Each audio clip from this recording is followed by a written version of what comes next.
রে শোন, আমি এই জন্য বাতিটা বন্ধ করলাম, কারণ তুমি আমার রুমের ভিতরে ঢোকার সাথে সাথে আমি জানি তোমার সাথে আমার ব্যক্তিগত কাজ শুরু হয়ে যাবে, ব্যক্তিগত কথাবার্তা শুরু হয়ে যাবে। ব্যক্তিগত কাজ আর কথাবার্তার জন্য রাষ্ট্রের এই বাতি ব্যবহারের অনুমতি নাই। ও মুসলমান সাবধান, ওলামায়ে কেরামের বিরুদ্ধে লাগতে যাবেন না। যুগে যুগে যারা ওলামায়ে কেরামের বিরুদ্ধে লাগতে গিয়েছে, দিকে তাকায় দেখেন 20 বছর পর্যন্ত পৃথিবীর সবচেয়ে শক্তিশালী আমেরিকার ন্যাটো বাহিনী ওই দেশ আফগানিস্তানদের মোল্লাদের বিরুদ্ধে যুদ্ধ করেছেন। আল্লাহ পাক এমন শক্তি তাদেরকে দিয়েছেন, 20 বছর পর্যন্ত বাঘের বাচ্চার মতো লড়াই করেছেন ওলামায়ে কেরাম। এক পর্যায়ে সেই আমেরিকান ন্যাটো বাহিনী আলেমদের সাথে পরাজিত হয়ে কুকুরের মতো ভারতে বাধ্য হয়েছে। মুসলমান হিন্দুস্তানের দিকে তাকায় দেখেন, ইংরেজরা 200 বছর পর্যন্ত হিন্দুস্তান দখল করে রেখেছে। উলামায়ে কেরামকে গাছের সাথে ঝুলিয়ে ঝুলিয়ে দেওয়া হয়েছিল, উলামায়ে কেরামকে নির্মম হত্যা করা হয়েছে। উলামায়ে কেরাম হাত উঁচু করেছেন, উলামায়ে কেরাম প্রতিবাদ করেছেন।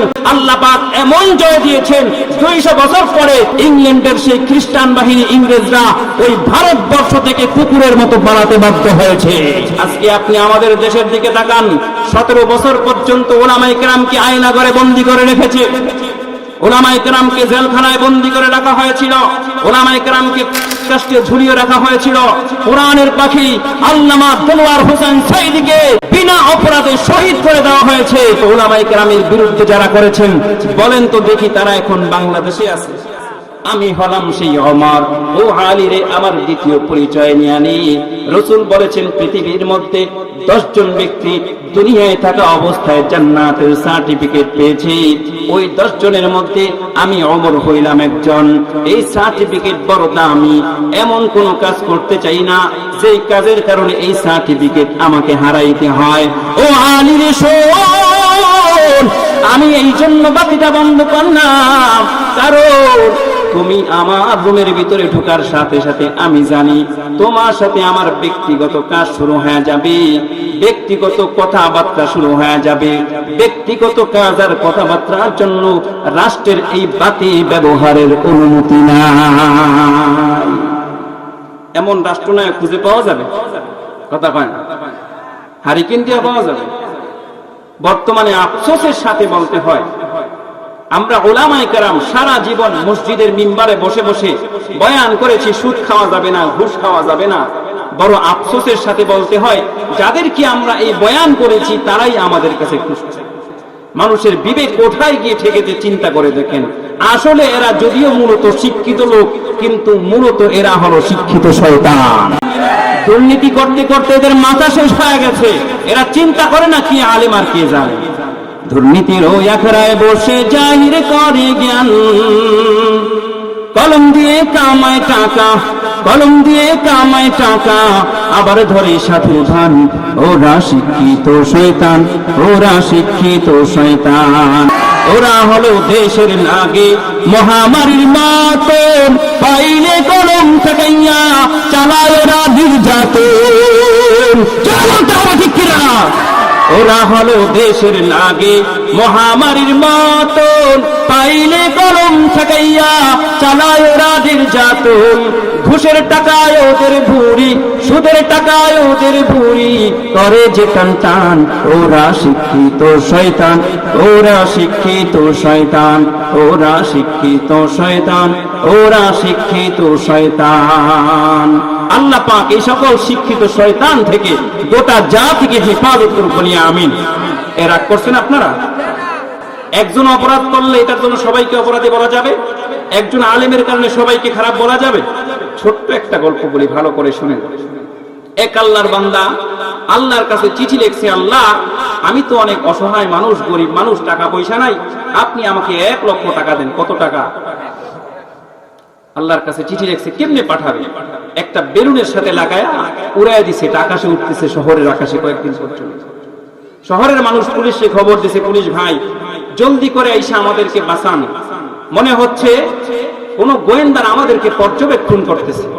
পুলিশ আইসা জলদি করে বেলুন নামাইছে, নামায় দেখে বেলুনের মধ্যে লেখা, আল্লাহ আমি অনেক অসহায় মানুষ, টাকা পয়সা নাই, আপনি আমাকে 1 লক্ষ টাকা দেন।